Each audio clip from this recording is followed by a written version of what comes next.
आज का जो हमारा टॉपिक है वो आपका है कि विलेयता पर दाब का क्या प्रभाव होता है, विलेयता पर दाब का क्या प्रभाव होता है, तो इसको डिस्कस करते हैं।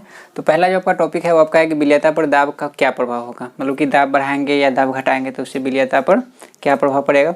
तो पहला जो यहाँ पर लिखा है कि किसी द्रव में ठोस पदार्थ की विलेयता, किसी द्रव में ठोस पदार्थ की विलेयता मतलब कि आपका जो यहाँ पर क्या होगा, विलायक होगा वो आपका क्या होगा, द्रव होगा, और जो आपका विलेय होगा या कह सकते हैं कि घुल होगा वो आपका क्या होगा, ठोस होगा। जैसे मान लीजिए कि हमारे पास नमक और पानी का क्या है, हमारे पास विलयन है, तो उसमें आपका जो द्रव है वो आपका क्या है, पानी है, और ठोस आपका क्या है, वो आपका नमक है।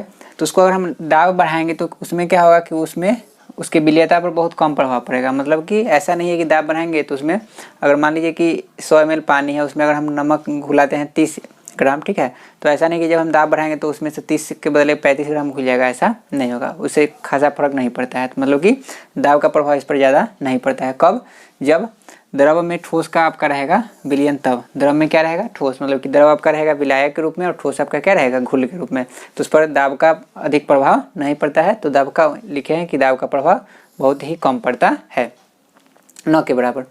आगे लिखा हुआ है किंतु किसी द्रव में गैस की विलेयता, द्रव में गैस की विलेयता, वही द्रव में किसी गैस को अगर हम घुलाएंगे, जैसे मान लीजिए कि आपको पता है कि द्रव में आपका जैसे समझ सकते हैं कि जैसे हम लोग सोडा वाटर पीते हैं, ठीक है, सोडा वाटर जो कोका कोला जो होता है आपका क्या होता है, तो उस समय क्या होता है कि CO2 गैस घुला रहता है, पानी होता है उसमें, ठीक ना, उसमें पानी होता है, फ्लेवर होता है, शुगर होता है, बहुत सारा चीज़ में मिला करके रखा जाता है। तो मेन जो उसमें कंपोनेंट होता है वो आपका क्या होता है, तो वाटर होता है, और आपका क्या होता है, आपका CO2 होता है। तो CO2 आपका क्या हो गया, गैस हो गया, और H2 आपका क्या हो गया, पानी हो गया, मतलब कि जल हो गया।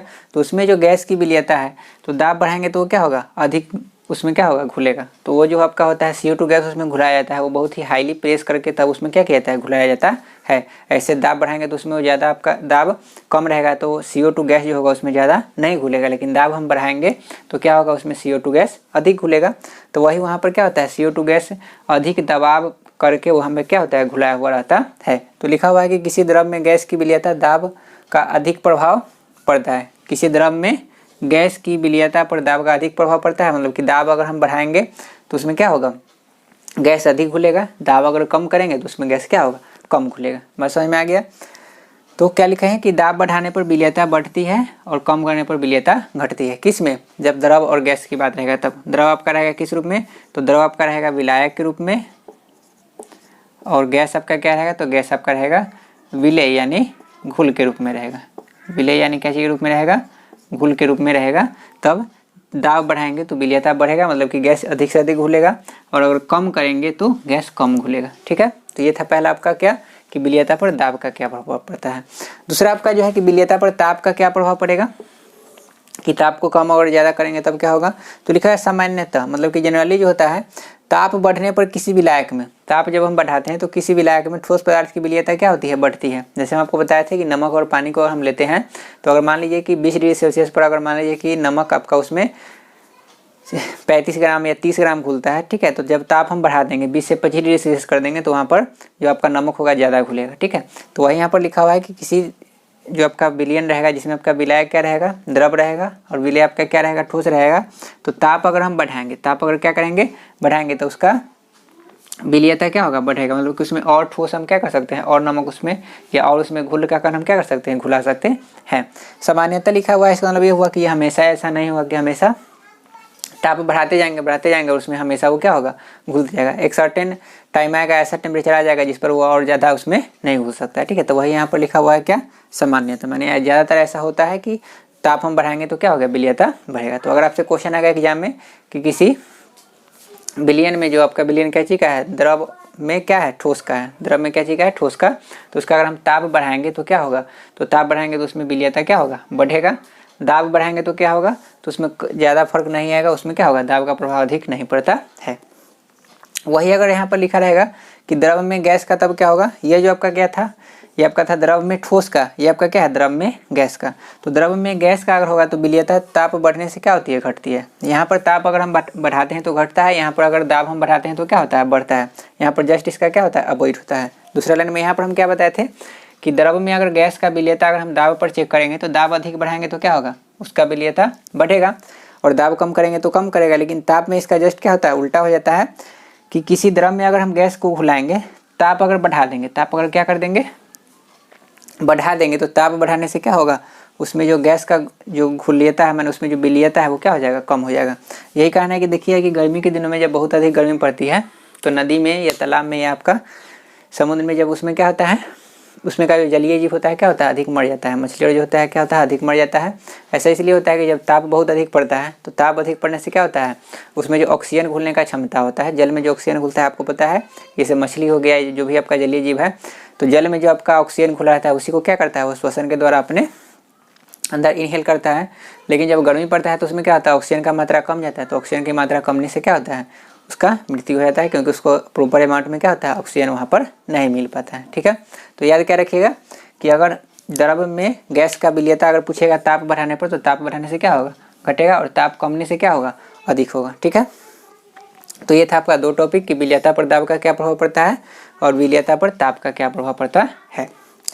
अब आते हैं आपका जो अगला टॉपिक है निलंबन है। इससे पहले हम लोग पढ़ चुके थे क्या कि आपका विलयन क्या होता है, निलंबन अब पढ़ेंगे। उसके बाद हम लोग पढ़ेंगे कि आपका निलंबन है और एक आपका जो होता है वो आपका कोलाइड होता है, उसको भी हम लोग देखेंगे। तो पहले निलंबन देख लेते हैं कि निलंबन क्या होता है। इसको अंग्रेजी में सस्पेंशन कहते हैं। तो लिखा हुआ है कि यह एक विसमांग पदार्थ है। विसमांग पदार्थ है या विसमांग मिश्रण है, बात एक ही है। वही हम आपको बताए थे कि विलयन आपका क्या होता है, तो विलयन आपका समांग होता है। विलयन आपका क्या होता है, समांग होता है, लेकिन निलंबन आपका क्या होता है, विसमांग पदार्थ होता है, जिसमें किसी ठोस पदार्थ के छोटे छोटे कण द्रव या गैस में, किसी ठोस पदार्थ के छोटे छोटे कण जो होंगे द्रव या गैस में, द्रव मतलब कि पानी हो सकता है या पानी के अलावा दूसरा भी हो सकता है। हम बताते हैं कि बहुत सारा कार्बनिक आपका यौगिक होता है, वही आपका क्या होता है, घोला के रूप में व्यवहार किया जाता है। तो ठोस पदार्थ के छोटे छोटे कण द्रव या गैस में, मतलब कि द्रव आपका क्या हो सकता है, तो द्रव आपका यहाँ पर हो सकता है विलायक, या आपका गैस है वो भी आपका क्या हो सकता है, विलायक हो सकता है। मतलब कि विलायक के रूप में हम द्रव या गैस दोनों को ले सकते हैं। तो उसमें जो ठोस के कण होंगे वो आपका क्या होगा, तो ठोस का जो कण होगा वो पूरी तरह से घुलेगा नहीं और संपूर्ण द्रव या गैस में निलंबित स्थिति में रहते हैं। तो निलंबित स्थिति का मतलब क्या होता है कि ना तो वो पूरी तरह से घुलता है, ना तो वो पूरी तरह से क्या होता है, घुलता है, और ना ही वो पूरा तरह से क्या होता है, अलग होता है, मतलब कि बीच का स्थिति में वो रहता है। जैसे आप देखिए कि जैसे धूलकण आपका होता है, क्या होता है, धूलकण होता है। तो धूलकण में क्या होता है, जो छोटा छोटा पार्टिकल होता है रेत का या किसी भी चीज़ का या राख का कह सकते हैं, ठीक है ना। तो वायु में क्या होता है, पूरी तरह से घुलता भी नहीं है, वो हमको दिखाई देता है। जैसे मान लीजिए कि जब आप देखिएगा कि आपका क्या है, खिड़की है, क्या है, खिड़की है, तो धूप जब होगा या उससे जब किरण देखिएगा उसमें आप वेंटिलेटर आता है लगा, सबसे ऊपर में क्या होता है, वेंटिलेटर होता है। तो वहाँ से अगर आप गौर कीजिएगा कि जब उससे धूप आते रहेगा, ठीक है, तो अपने बिस्तर के कंबल या किसी भी चीज़ को आप क्या कीजिएगा, अगर झाड़िएगा तो उसमें से क्या कीजिएगा, तो उसमें आप ध्यान से देखिएगा वो जो आपका जो सूर्य का रोशनी आते रहता है या किसी लाइट का सोर्स आते रहता है, तो उसमें छोटा छोटा जो पार्टिकल होता है वो क्या होता है, मूव करते रहता है। तो वह जो होता है वो क्या होता है, आपका निलंबन होता है। क्या होता है, निलंबन। वहाँ पर क्या होता है कि जो ठोस का कण है, मतलब कि जो आपका रेत का कण है या राख का कण है या किसी भी चीज़ का कण है, तो पूरी तरह से वायु में क्या है, मिला हुआ भी नहीं और पूरी तरह से वो अलग भी नहीं है। तो उसी को हम क्या कहते हैं, निलंबन कहते हैं। तो उसको हम क्या कहेंगे, तो ठोस जो है आपका वहाँ पर किस रूप में है, तो ठोस आपका घुल के रूप में है, सॉरी ठोस आपका वहाँ पर जो आपका है वो किस में है, तो गैस में है। किस में है, गैस में है। उसी तरह से अगर हम द्रव का एग्जाम्पल लेंगे तो जैसे मान लीजिए कि बालू और पानी का लेते हैं, तो आप देखते हैं कि बालू और पानी को अगर हम क्या करते हैं, मिलाते हैं, तो पूरी तरह से वो क्या होता है, जल में मिलता भी नहीं है और पूरी तरह से वो अलग भी नहीं होता है। हाँ, कुछ देर के बाद उसको छोड़ते हैं तो 2 घंटा 3 घंटे के बाद क्या होता है, बालू जो आपका होता है चूँकि हैवी पार्टिकल होता है तो वो क्या होता है, आपका नीचे आ जाता है और आपका क्या होता है, वो अलग हो जाता है। लेकिन ऐसे जो जब आपका निलंबन का स्थिति में रहता है तो पूरी तरह से उसमें घुलता भी नहीं और पूरी तरह से आपका वो अलग भी नहीं होता है। उसी तरह से अगर हम बात करेंगे खड़िया और जल का, तो खड़िया में आपका क्या होता है, तो खल्ली होता है। क्या होता है, खल्ली, चौक जो होता है। तो उसका अगर हम बुरादा लेंगे, पाउडर लेंगे, उसको अगर हम पानी में मिलाएंगे, ठीक है, तो उसमें भी क्या होता है, उसका पार्टिकल पूरी तरह से अच्छे से उसमें घुलता नहीं है। जैसे आपका चीनी और पानी घुल जाता है उस तरह से उसमें नहीं घुलता है। तो वही यहाँ पर एग्जाम्पल में क्या लिखा हुआ है कि कीचड़ हो गया, कीचड़ में बहुत सारा पार्टिकल होता है। खड़िया जल हो गया, माने खल्ली वाला जो जल होता है सो हो गया। बालू जल हो गया, ये आपका भी धूलकण बताएं। तो ये सब जो आपका होता है वो आपका क्या होता है, निलंबन होता है। क्या होता है, निलंबन में। इसमें जो ठोस का कण होता है वो आपका क्या होता है, वायु में, वायु या माने गैस, बात एक ही है, ठीक है, या द्रव में निलंबित स्थिति में रहते हैं, मतलब कि पूरी तरह से उसमें घुलते नहीं है। इसी को हम क्या कहेंगे, तो इसी को हम कहते हैं निलंबन कहते हैं। इसको नोट कीजिए, इसके बाद आगे देखते हैं।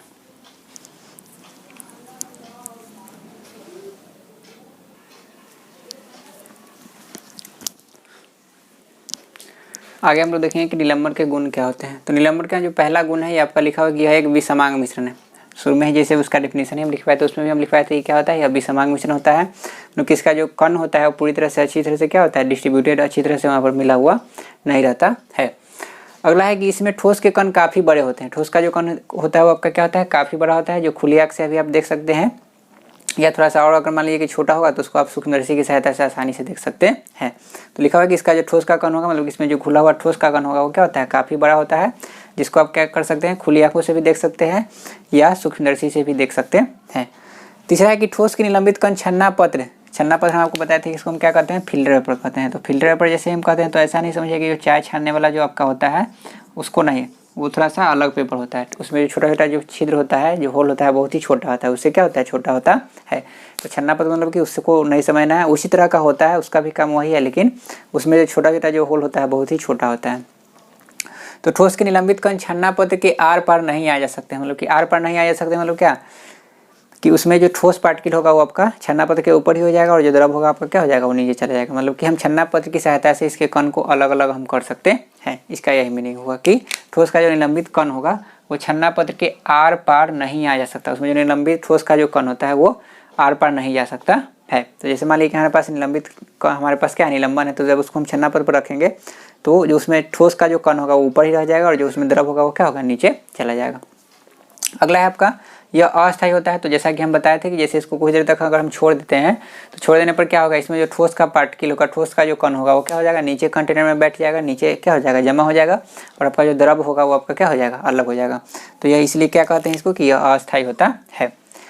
इसमें निलंबित ठोस के कणों का व्यास जो होता है, जिसमें जो निलंबित छोटा जो कण होता है उसका जो व्यास होता है, उस कण का क्या होता है, व्यास होता है, वो कितना होता है, 10⁻⁻5 सेंटीमीटर के बराबर या इससे अधिक भी हो सकता है। मतलब उसका छोटा छोटा कण जो होता है उसका व्यास कितना होता है, तो उसका व्यास जो होता है 10⁻⁵। 10⁻⁵ सेंटीमीटर का मतलब क्या हुआ कि 1/1 पर 1 2 3 4 5, मतलब कि 1 सेंटीमीटर का कैमा हिस्सा है तो इकाई, दहाई, सैकड़ा, हजार, 10,000, लाख, मतलब कि 1 सेंटीमीटर का 1,00,000वां हिस्सा जो होता है उतना ही इसका क्या होता है, व्यास होता है, या इससे अधिक भी हो सकता है।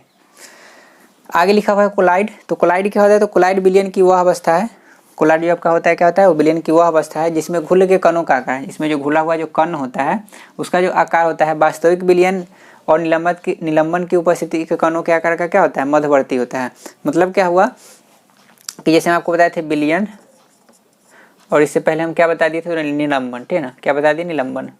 तो इसके ठीक बीच वाला जो कण होगा, इसका कण और इसका कण का जो बीच का मध्यवर्ती होगा, इंटरमीडिएट जो होगा, वही आपका क्या होता है, कोलाइड का कण होता है। ठीक है, मतलब कि इसमें जो कण घुला हुआ रहेगा, इसमें जो क्या रहेगा, कण घुला हुआ रहेगा, वो विलयन के कण से क्या होगा, बड़ा होगा, और निलंबन के कण से क्या होगा, छोटा होगा। बस समझ में आ गया कि कोलाइड में जो कण घुला हुआ रहता है उसका जो आकार होगा वो कैसा होगा, तो उसका आकार विलयन में जो घुला हुआ कण होता है, वो विलयन में जो घुल्य होता है उससे बड़ा होगा, और निलंबन में जो घुल्य होता है उससे क्या होगा, छोटा होगा। इसका मतलब होता है इसी के मध्यवर्ती, मतलब इसके बीच का होगा। बात समझ में आ गया।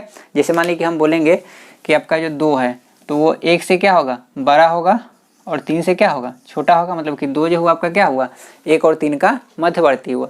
तो ठीक उसी तरह का बात यहाँ पर भी है। बस समझ में आ गया कि कोलाइड विलयन की वह अवस्था है जिसमें घुल के कणों का आकार वास्तविक विलयन, मतलब कि विलयन और निलंबन में उपस्थित कणों के आकार का मध्यवर्ती होता है। बस समझ में आ गया होगा। जैसे आपका दूध हो गया, क्या हो गया, दूध हो गया, स्याही मतलब कि इंक हो गया, रक्त मतलब कि खून आपका हो गया या ब्लड जिसको कहते हैं, टूथपेस्ट होता है, स्टार्च आपका क्या होता है, पढ़े होंगे 6ठा क्लास में कि आलू आपका होता है, क्या होता है, आलू होता है, या आपका चावल होता है, तो उस समय आपका क्या पाया जाता है, स्टार्च पाया जाता है। तो आप पढ़े होंगे कि स्टार्च का हम कैसे वहाँ पर चेक करेंगे, उसको हम कैसे चेक करेंगे कि स्टार्च है। तो आपको पता है कि आयोडीन सोल्यूशन जब उस पर हम डालते हैं तो क्या होता है, वो काला नीला हो जाता है। तो काला नीला हो जाता है तो इससे पता चलता है कि उसमें क्या है, स्टार्च है। या आप पढ़े होंगे जब प्रकाश संश्लेषण में आपको चेक करना होता है कि पत्तियों में स्टार्च जमा हुआ, तो उसका भी आप लोग पढ़े होंगे कि स्टार्च क्या होता है। तो स्टार्च आपका ऐसे स्टार्च पाउडर के फॉर्म में भी आता है, ठीक है ना। तो आप उसको क्या कर सकते हैं, स्टार्च जो होता है अलग अलग चीज़ों में इस्तेमाल किया जाता है। तो स्टार्च का विलयन मतलब क्या कि स्टार्च होगा और उसमें पानी होगा, तो उसके विलयन को हम क्या कहेंगे, स्टार्च का विलयन कहेंगे। आगे लिखा हुआ है बादल। तो बादल भी आपका क्या है, तो बादल भी आपका जो होता है आपका निलंबन नहीं, बादल आपका क्या होता है, कोलाइड होता है। उसी तरह से कुहासा, तो ये सभी जो है आपका क्या है, निलंबन कोलाइड के कुछ उदाहरण है। तो इसको ध्यान में आपको रखना है कि कभी एग्जाम में आपसे पूछा जा सकता है कि बताइए कि टूथपेस्ट आपका क्या है, तो टूथपेस्ट आपका किसका उदाहरण है, तो टूथपेस्ट आपका कोलाइड का उदाहरण है। बादल, तो बादल आपका कोलाइड का उदाहरण है। कुहासा भी आपका कोलाइड का उदाहरण है। तो आज के लिए हम लोग इतना ही रखते हैं अपने क्लास को। कल हम लोग पढ़ेंगे कि कोलाइड के गुण क्या होते हैं, और उसके बाद आगे जो टॉपिक होगा उसको हम लोग डिस्कस करेंगे।